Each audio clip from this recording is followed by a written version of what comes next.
Hello student, स्वागत है आप सभी का आपके अपने चैनल गॉड क्लासेस पर। गॉड क्लासेस यानी मैथ्स भी एंड मस्ती भी। तो बच्चों, आज की जो क्लास है उसमें हम वन शॉट जो वीडियो है उसके अंदर हम बात करने वाले हैं टाइम सीरीज़ के बारे में या टाइम बेस्ड डाटा के बारे में। ठीक है, अब इसमें आगे बढ़ने से पहले मैं बता दूं कि जो ये वन शॉट सीरीज़ हमारी चल रही है उसमें आप लोगों का रिस्पांस बहुत बढ़िया आ रहा है और आप लोग अपना प्रिपरेशन इन वन शॉट के थ्रू कर रहे हैं, तो बहुत अच्छी बात है। तो सारा का सारा जो कंटेंट है वो ऑलरेडी मैंने आपको प्रोवाइड कराया हुआ है, चाहे वो आप रेगुलर लेक्चर्स की बात करें या चाहे आप एमसीक्यूज़ की बात करें, चाहे आप केस स्टडीज़ की बात करें, सारा का सारा प्लेलिस्ट में आपको मिल जाएगा। और जो वन शॉट सीरीज चल रही है उसकी प्लेलिस्ट, उसका भी लिंक आपको डिस्क्रिप्शन बॉक्स में मिल जाएगा। तो ये सारे के सारा कंटेंट सिर्फ आपके लिए है, हमारी तरफ से बस एक मेहनत है ताकि आपको गाइड करने की, आपके एग्ज़ाम की प्रिपरेशन को कराने की। प्रिपरेशन आपको करनी है, मेहनत आपको करनी है, प्रैक्टिस आपको करनी है। ठीक है, बहुत से स्टूडेंट्स का कमेंट आता है कि सर वन शॉट इनफ है क्या? डेफिनेटली इनफ है, लेकिन कंसेप्ट वाइज इनफ है। आपको कंसेप्ट सारा का सारा मैं इस वन शॉट के थ्रू समझा सकता हूं, लेकिन क्वेश्चंस को आप जितना ज़्यादा प्रैक्टिस करेंगे, जितने नंबर ऑफ क्वेश्चंस आप करेंगे, उतना आप बोर्ड एग्जाम में ज़्यादा बेटर परफॉर्म कर पाएंगे। तो इसलिए प्रैक्टिस से कभी मत भागना, ये मत सोचना कि एक वन शॉट देख लिया और आपका सारा का सारा syllabus complete. Concept wise clear होगा, लेकिन क्वेश्चन आप जितने ज़्यादा करेंगे उतना ज़्यादा आपको फ़ायदा होगा। ठीक है, और इसके अलावा जो भी और हमारी तरफ से हो सकता है हम कोशिश करेंगे कि आपको हर एक चीज़ प्रोवाइड करने की, ताकि अपने बोर्ड एग्जाम में आप बेटर से बेटर परफॉर्म कर सके। बस आप लोगों को एक ही काम करना है, वीडियोस को देखना है, लाइक करना है। अच्छी नहीं लगती है तो भाई कोई बात नहीं, बता देना कि क्यों अच्छी नहीं लगी, रीज़न भी बता देना। अच्छी लगती है तो लाइक ज़रूर करो, कमेंट करो और चैनल को सब्सक्राइब करके रखो, बेल आइकन को प्रेस करके रखो, क्योंकि आने वाला 1-1.5 महीना आपके लिए बहुत क्रूशियल है। एक इंपॉर्टेंट वीडियो आप लोगों तक तुरंत पहुँच जाए, तो उसके लिए बस आपको चैनल को सब्सक्राइब करना है और बेल आइकन को प्रेस करके रखना है। अब यहाँ पर थ्योरी की हम बात करते हैं। टाइम सीरीज जो चैप्टर है ना, इसके अंदर थोड़ी बहुत थ्योरी भी है, तो वो थ्योरी भी आ सकती है। आप ये मान के चलो कि एक आध नंबर का जो एमसीक्यूज होते हैं उसके अंदर थ्योरी भी आपसे पूछी जा सकती है। तो अगर हम बात करें कि भाई पहला जो टाइम सीरीज होती क्या है, टाइम सीरीज क्या है कि अगर there is a special significance of time in economic and commercial world, उसके बारे में बता रहा है कि भाई आप कोई भी डाटा आप उठाते हो या किसी भी चीज़ के बारे में जब आप बताने की कोशिश करते हो, प्रेडिक्शन करने की कोशिश करते हो, मान लो आप किसी कंपनी का प्रेडिक्शन करना चाह रहे हो कि ये कंपनी आगे फ्यूचर में कैसा परफॉर्म करेगी, तो उसके लिए आपके पास उसका एक ऑर्गेनाइज डाटा होना चाहिए। ठीक है, उसकी पर ईयर की सेल लगा लो या पर मंथ लगा लो या पर आवर के हिसाब से वो कितना ट्रांजैक्शन होता है, मतलब कुछ भी ऐसा डाटा आपके पास हो जिसमें आपको एक रेगुलर इंटरवल ऑफ टाइम के हिसाब से आपको डाटा जो मिलेगा, उसको हम बोलते हैं time series. The organise series of the data on the basis of any measure of time.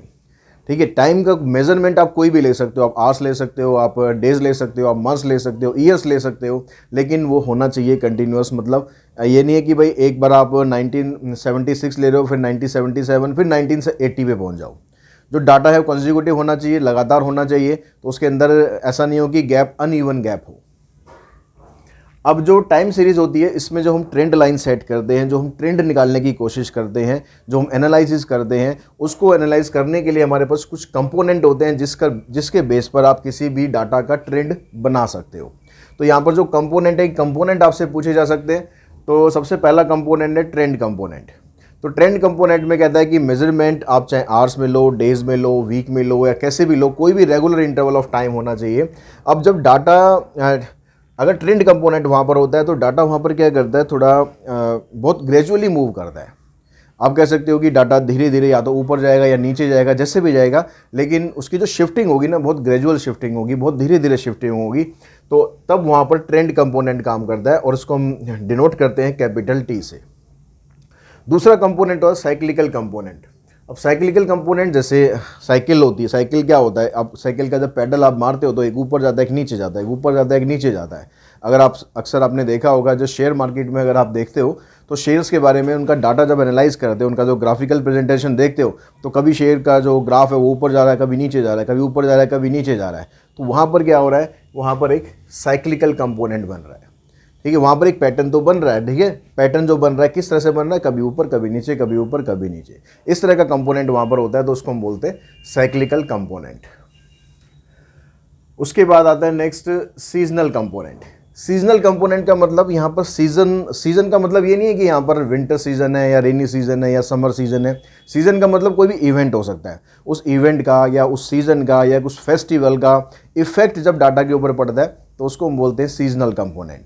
तो सीजनल कंपोनेंट मौसम के हिसाब से भी हो सकता है, जैसे अभी विंटर्स का टाइम चल रहा है तो जो विंटर्स रखते हैं अपने पास, जो विंटर्स कपड़े सेल करते हैं या विंटर्स का सामान रखते हैं, उनकी सेल इन दिनों अच्छी खासी हो रही होगी, लेकिन जब समर आएगा तो उनकी सेल डाउन हो जाएगी। ठीक है, या फिर आप फेस्टिवल समझ सकते हो कि कोई फेस्टिवल अगर आता है, जैसे दिवाली आती है, तो दिवाली के टाइम पे जो लाइटिंग का काम करते हैं उनकी सेल जो है एकदम से बढ़ जाती है। अगर आप यूट्यूब पे भी बात करो तो यूट्यूब में अगर एजुकेशनल चैनल की बात करें तो कोई एग्ज़ाम जब पास आता है, जैसे हमारा जो अभी चैनल है वो 11th-12th के हिसाब से बनता है, तो जो बोर्ड एग्ज़ाम जब आते हैं तो उस समय चैनल पे आप देखते हो कि व्यूज़ ज़्यादा आते हैं, फिर थोड़े से ठंडे हो जाते हैं। ठीक है, अगर ऐसे हर एक फील्ड का अलग अलग क्राइटेरिया होता है कि जब एक पर्टिकुलर सीज़न आता है, एक पर्टिकुलर टाइम आता है, उस समय उनका जो सेल होती है वो पीक पे होती है, फिर उसके बाद कम हो जाती है, फिर वही टाइम जब दोबारा आता है फिर दोबारा पीक पर चली जाती है। तो इस तरीके से जो इफ़ेक्ट डालता है उसको हम बोलते हैं सीजनल कंपोनेंट। उसके बाद आता है इर्रेगुलर कंपोनेंट। सीजनल कंपोनेंट को हम एस से डिनोट करते हैं, ठीक है, और इर्रेगुलर कंपोनेंट को हम आई से डिनोट करते हैं। अब इर्रेगुलर कंपोनेंट, जैसा इसका नाम है कि इर्रेगुलर, यहाँ पर कुछ रेगुलरिटी नहीं है, कोई ऐसा प्रेडिक्शन नहीं कर सकते कि आप ऐसा होगा, यानी जहाँ पर सिचुएशन आदमी के बस की बाहर हो। जैसे अभी कोविड सिचुएशन आई थी, कोविड में क्या था कि बहुत सारी इंडस्ट्रीज़ एकदम बूम पे चलेगी और बहुत सारी इंडस्ट्रीज़ बिल्कुल ख़त्म हो गई। ठीक है, अब वहाँ पर डिपेंड करता था कि आप किस इंडस्ट्री से बिलोंग करते हो, उसके हिसाब से बहुत से एजुकेशन इंडस्ट्री की भी अगर बात करें तो बहुत से एजुकेशन इंडस्ट्री जो है जो ऑनलाइन प्लेटफॉर्म पे अवेलेबल थे, उनका ग्राफ जो है बहुत अचानक बढ़ा, लेकिन जो ऑफलाइन थे उनका ग्राफ बिल्कुल ख़त्म सा हो गया। और मेडिकल इंडस्ट्री जो थी वो तो एकदम बूम पे चलेगी। जो मास्क बना के गुजारा कर रहे थे, वो इनका मास्क बनाने का बिजनेस जो है ना, वो इतना एकदम फैल गया। तो यहाँ पर ये सिचुएशन ऐसी थी जो आदमी के बस की बाहर थी, या कहीं पर फ्लड आ जाती है, कहीं पर आग लग जाती है, उसकी वजह से जब मार्केट में इफेक्ट पड़ता है तो वो सिचुएशन जो होती है उसको बोलते हैं इर्रेगुलर कंपोनेंट। तो ये 4 तरीके के कंपोनेंट है। ठीक है, उसके बाद अगर हम बात करें कि 2 तरह के मॉडल यहाँ पर काम करते हैं। अब इन मॉडल के बारे में बहुत ज़्यादा हमें कुछ नहीं दिया हुआ है, हमें सिर्फ इतना बताया कि यहाँ पर 2 तरीके के मॉडल हैं, एक एडिटिव मॉडल और एक मल्टीप्लिकेटिव मॉडल। एडिटिव मॉडल के अंदर क्या होता है, जब इसके चारों कंपोनेंट, ठीक है, ट्रेंड कंपोनेंट या सिंपल ट्रेंड आप कह सकते हो, सीजनल कंपोनेंट और साइक्लिकल कंपोनेंट और इर्रेगुलर कंपोनेंट, उन सब का सम जब ओरिजिनल वैल्यू के बराबर आ जाता है तो उसको बोलते हैं एडिटिव मॉडल। और अगर इन चारों का प्रोडक्ट, यहाँ पर मल्टीप्लिकेशन आएगा, इसमें यहाँ प्लस लगा हुआ है गलती से, ठीक है, यहाँ पर मल्टीप्लिकेशन आ जाएगा, इन सब का मल्टीप्लिकेशन अगर ओरिजिनल वैल्यू के बराबर है तो इसको हम बोलेंगे मल्टीप्लिकेटिव मॉडल। तो ये 2 तरीके के मॉडल होते हैं। तो थ्योरी में इतना ही है, इससे ज़्यादा ऐसा कुछ नहीं है। तो एक थ्योरी में बस आपको चारों कंपोनेंट पता होने चाहिए, उनके मतलब पता होने चाहिए कि कौन सी सिचुएशन में कौन सा मॉडल काम कर रहा है। और उसके अलावा 2 तरह के मॉडल हैं, एडिटिव मॉडल और मल्टीप्लिकेटिव मॉडल। अब हम बात करते हैं क्वेश्चंस की। क्वेश्चन जब हम करेंगे तो जो आपको यहाँ पर ट्रेंड लाइन बनानी है या फिर आपको ट्रेंड वैल्यूज़ निकालनी है, उसको वैल्यूज़ को निकालने के लिए 2 तरीके के मेथड होंगे। सबसे पहला मेथड है मेथड ऑफ मूविंग एवरेज, ठीक है, और दूसरा मेथड होता है मेथड ऑफ लीस्ट स्क्वायर। तो पहले हम बात करते हैं मेथड ऑफ मूविंग एवरेज की। जब मेथड ऑफ मूविंग एवरेज दिया होगा तो आपको बताया जाएगी calculate the trend value using the 3 year moving average या 4 ईयर मूविंग एवरेज या 5 ईयर मूविंग एवरेज। मतलब डाटा 2 तरीके से डिवाइड होगा, या तो जो नंबर ऑफ ईयर्स या नंबर ऑफ टाइम जो भी दे रखा है, चाहे वो मंथ्स में हो या ईयर्स में हो या डेज में हो, या वो इवन होगा या फिर ऑड होगा। 2 तरीके के क्वेश्चन आएंगे। तो ऑड वाले सारे एक तरीके से करने, इवन वाले सारे एक तरीके से करने। तो एक क्वेश्चन हम इवन का करते हैं, एक क्वेश्चन हम ऑड का करते हैं, ताकि आपको ये डाटा यहाँ पर बनाना आ जाए। ग्राफिकल प्रेजेंटेशन उसका कैसे करते हैं वो भी आपको समझ में आ जाए। तो जैसे ये वाला क्वेश्चन है, ये CBSE हैंडबुक के क्वेश्चन है जो इसके एग्जाम्पल्स दिए हुए हैं। तो उसमें सबसे पहला जो डाटा है आपको यहाँ पर ईयर दिया हुआ है 2006, 7, 8, 9, 10, 11, 12, 13, 14, ठीक है। और उसके बाद लोन अमाउंट दे रखा है, लोन अमाउंट लैक्स के अंदर इतना है। अब ये कह रहा है कि यहाँ पर आपको calculate the 3 year moving average करनी है। तो आपको क्या करना है, जो ये वाला कॉलम है, ईयर वाला कॉलम है, उसको पहले कॉलम में यहाँ पर लिखना है। जो दूसरा कॉलम आपको दे रखा है उसको आपको यहाँ पर लिखना है। अब इसने बोला है भाई 3 ईयर मूविंग एवरेज। तो 3 ईयर मूविंग एवरेज का मतलब हो गया कि आपको 3 साल की जो टोटल है पहले वो निकाल लो। जो पहले आपके पास ये जो 3 साल है, यहाँ पर ये पहला, दूसरा, तीसरा, इन तीनों का टोटल हमने करा और टोटल आपके पास ये आ गया 120.17। अब इसका टोटल करके आपको लिखना क्या है, जो इसमें जो सेंटर वाली वैल्यू है ना उसके सामने लिखना है। ये 3 वैल्यूज़ थी, इसमें जो सेंटर वाली वैल्यू है इसके सामने इसका टोटल आपको लिखना है। अब उसके बाद क्या करेंगे आप, ये 41.85 इसको छोड़ देंगे। अब आप ये वाली वैल्यू पिक कर लेंगे, यानी अब इन तीनों का टोटल करना है, इन तीनों का टोटल करके इसके सामने आपको लिखना है। फिर अगली बार इसको छोड़ देंगे, ये 55.5 ले लेंगे। अब उसके बाद इन तीनों का टोटल करके इसके सामने लिखना है। तो इस तरीके से आप पहले एक एक करके टोटल लिखते जाएंगे। ऊपर से एक टर्म छूटेगी, नीचे से एक टर्म छूटेगी अगर 3 ईयर मूविंग टोटल होगा। अगर 5 ईयर होगा तो ऊपर से 2 टर्म छूट जाएंगे, नीचे से 2, वो अपने आप छूट जाएंगे। उसके लिए आपको याद रखने की ज़रूरत नहीं है कि ऊपर से 2 छोड़नी है या 1 छोड़नी है, ठीक है। अब उसके बाद फिर आपको निकालनी है 3 ईयर मूविंग एवरेज। तो जो ये टोटल आपके पास आया ना, इस टोटल को आपको 3 से डिवाइड कर देना है, क्योंकि आपने 3 चीज़ों का टोटल किया था। एवरेज निकालने के लिए 3 से डिवाइड कर देना है। तो 3 से डिवाइड करके यह बन रहा 40.6। फिर अगली वैल्यू है, इसको भी आपको 3 से डिवाइड कर देना है। तो ये आपके पास 3 ईयर मूविंग एवरेज आ गई। तो ये कॉलम आपको बनाना है, ठीक है। ये कॉलम आपने इसको सॉल्व करने के लिए टोटल निकाला, टोटल निकालने के बाद एवरेज आपने बना दी, यहीं तक इसको छोड़ देना है। अब बारी आती है कि भाई अगर ये कहता है कि भाई इसको ग्राफिकली भी आपको रिप्रेजेंट करना है, तो ग्राफिकली में आप क्या करेंगे, जो ये वाला डाटा है, जो ईयर वाला डाटा है, इसको आप यहाँ पर नीचे दिखाएंगे, इस वाली लाइन पर 2005, 6, 7, 8, 9, 10, 11 इस तरीके से दिखाएंगे। और जो एक्चुअल डाटा है, लोन अमाउंट, ये वाला एक्चुअल वाला डाटा, एक आपको ये लेना है और एक आपको एवरेज वाला लेना है। 2 डाटा आपको लेने हैं। तो आपको जो यहाँ पर लोन अमाउंट दे रखा है, ये ब्लू लाइन से शो कर रखा है। पहला है 41.85। मैं अगर इसको थोड़ा सा रब कर दूं तो पहला आपके पास 41.85। तो यहाँ 2006 के सामने आप जाओगे और 41.85 पर मार्क कर दिया। अगला फिर 40.2 है, 2007 में 40.2, फिर 38.12। इस तरह से जो ये ब्लू वाली लाइन आपको दिखाई दे रही है, इसको हमने ज्वाइन कर दिया और हमने इसकी जो एक्चुअल वैल्यू थी वो हमने इसको रिप्रेजेंट कर दिया। अब आप यहाँ पर उसके बाद फिर दूसरी हमें वैल्यू रिप्रेजेंट करनी है, कौन सी, जो हमने एवरेज निकाली है। अब एवरेज आप देख रहे हो पहले वाले कॉलम के सामने तो कुछ नहीं है, तो आप 2006 को छोड़ देंगे। आपको 2007 से स्टार्ट करना है।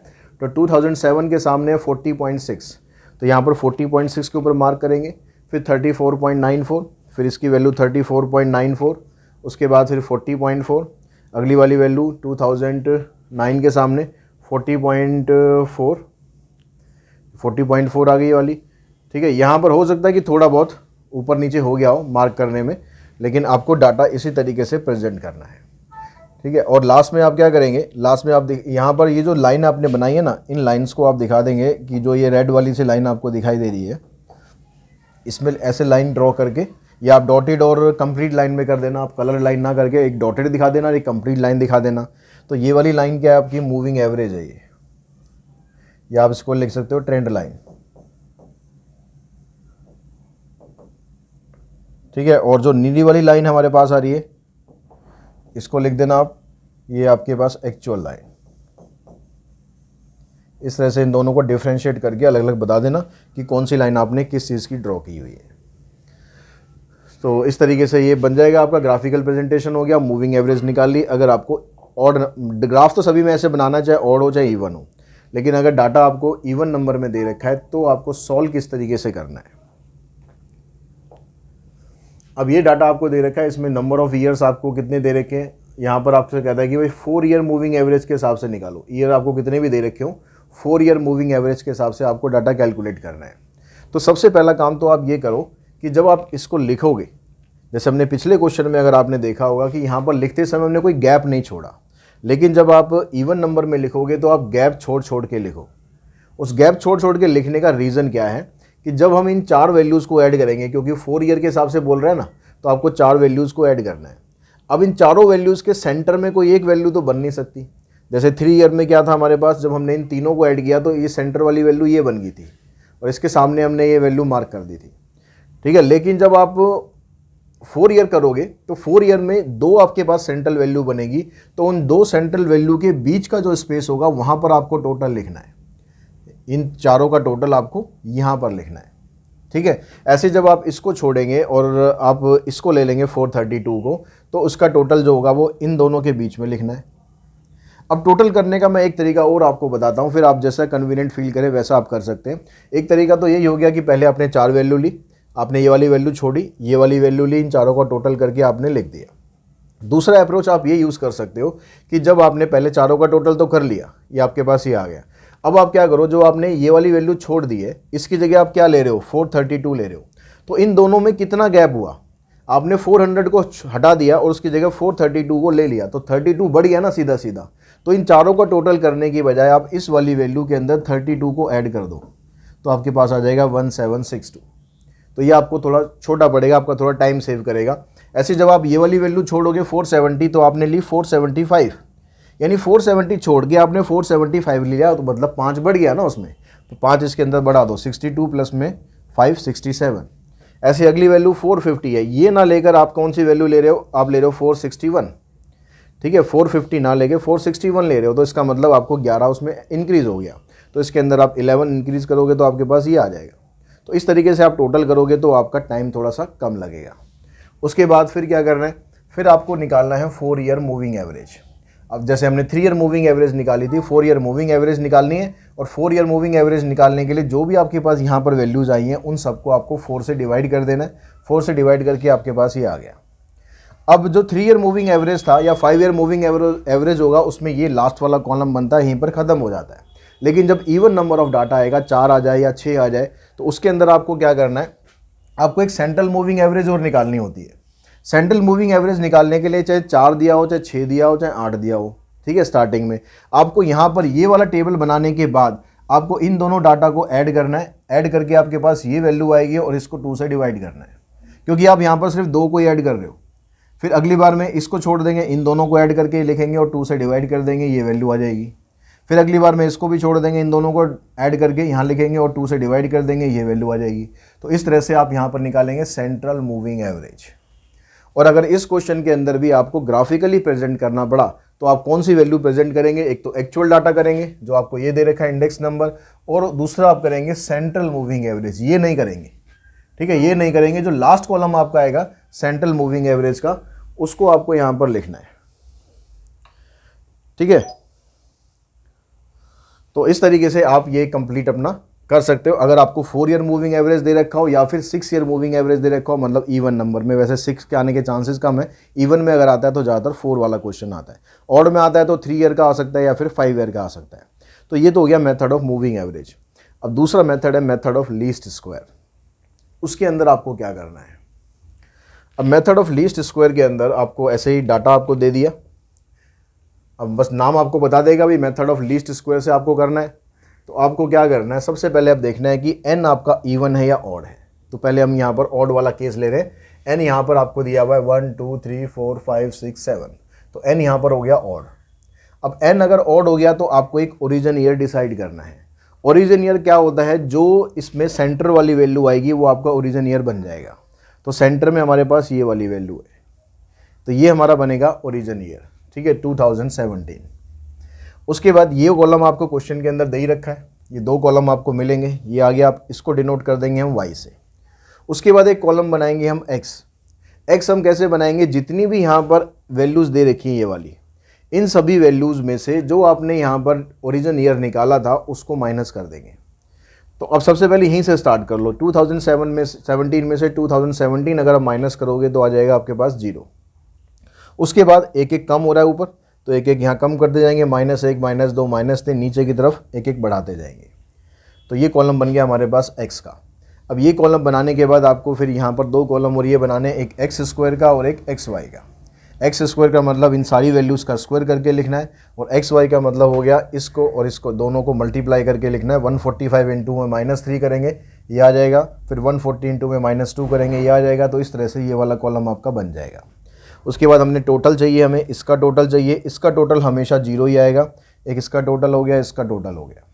अब इन टोटल की हेल्प से आपको 2 वैल्यूज़ फाइंड करनी है, एक वैल्यू a की फाइंड करनी है और एक वैल्यू आपको b की फाइंड करनी है।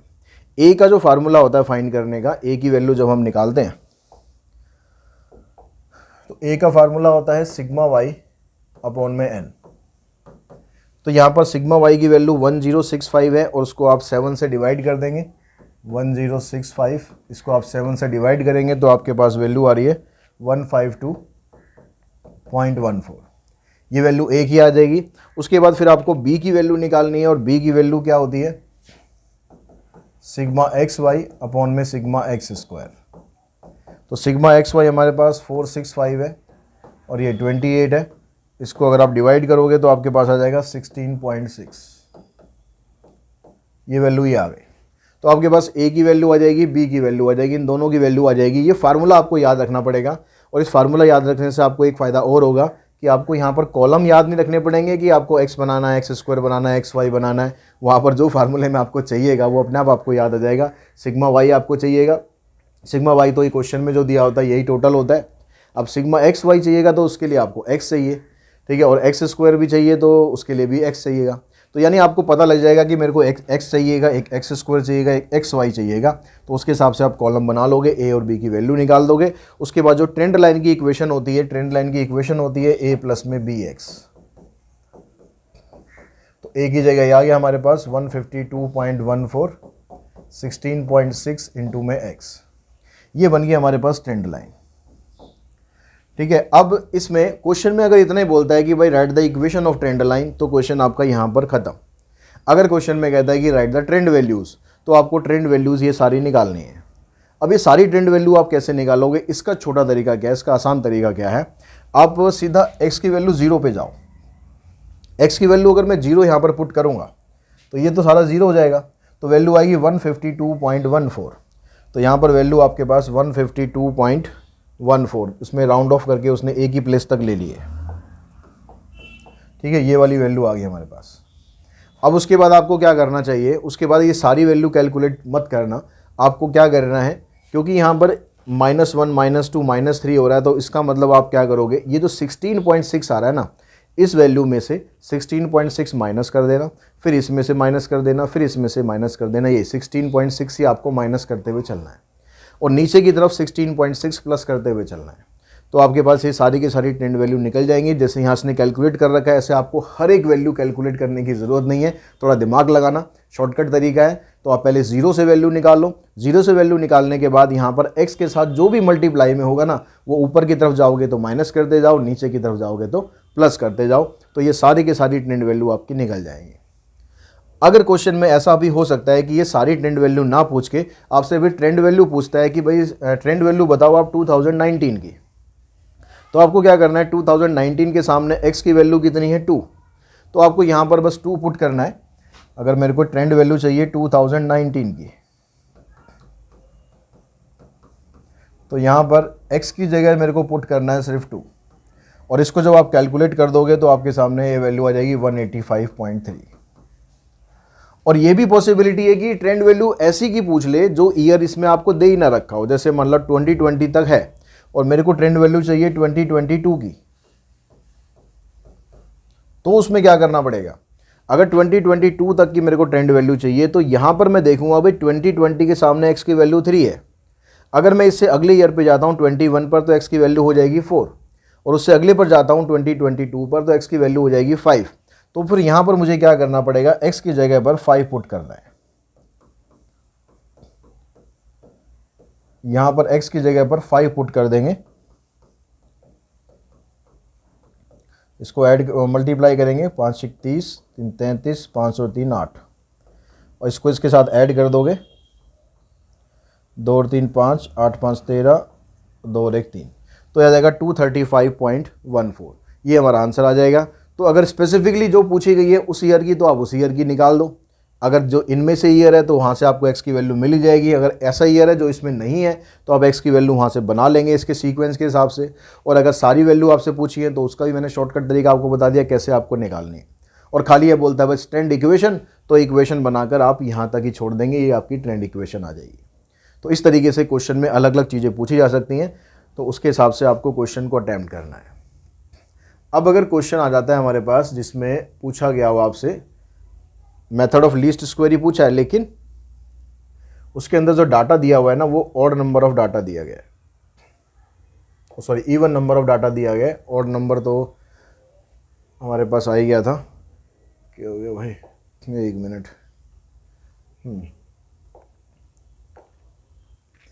तो अब अगर आपके पास क्या रहा है,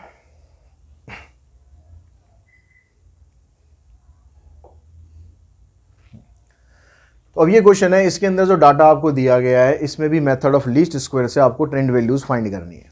अब यहाँ पर जो डाटा है आपके पास 1 2 3 4 5 6, तो n की वैल्यू आपको दे रखी है यहाँ पर इवन नंबर में, ठीक है। n आपको 6 दिया हुआ है। तो इसमें जो ओरिजिन ईयर है, जो सेंट्रल वैल्यू है, वो हम कैसे निकालेंगे। तो इसमें क्या करेंगे, जो ये बीच की दो वैल्यूज़ है 1998 और 1999, इन दोनों की हम एवरेज निकाल लेंगे। तो 1998 और 1999 को प्लस करके 2 से डिवाइड करेंगे तो 1998.5 आ जाएगा। अब ये वाली वैल्यू अगर पॉइंट में आती है तो आपको इसको सोल्व करने के दो मेथड है। एक सीबीएसई हैंडबुक में दिया हुआ है, एक एमएल अग्रवाल बुक करते हैं उसमें अलग मेथड दिया हुआ है। तो जो सीबीएसई हैंडबुक है, मैं दोनों मेथड आपको समझा रहा हूँ, फिर जिससे भी आप करना चाहें वो मेथड आप कर सकते हैं।